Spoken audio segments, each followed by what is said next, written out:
Profesor Grema, një spektakël sot në stadiumin Loro Borici e prisit të rezultat dhe të fitore ka që thërë. Urime fillimisht.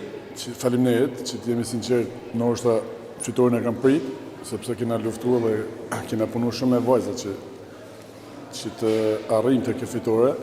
Ndoshta ajo ka që thërë, por unë jam i bindur të cilësi që kanë vajzat, të mundësi që kanë, dhe sot u shprehin mas mirit dhe du të falenderoj shumë për këtë neshtë që na dhuroi gjithë.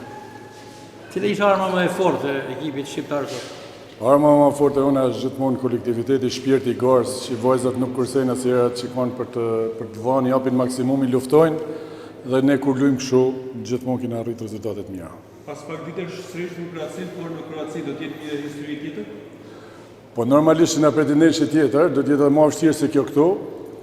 Do të arrijmë që t'i sjellin gjendjen fizike vajzat, do të mundohen që t'i sjellin gjendjen fizike vajzat më të mirë. Do punojmë këto 2 që kemi dhe që të dalim aty me një rezultat pozitiv, sepse kjo është e vetmja rrugë për të metë këtu ku jemi. Profesor, përpos mungesave të mëparshme edhe dëmtimi i portieres erdhi dhe sa ndikoi tek skuadra. Po tash kur vjen mas një të keqës, thojmë gjithmonë ka një të mirë, mungesat sot nuk ishin si rëndësy, ato vajzat që luajtën i kanë zëvendësuar në mënyrën më të mirë.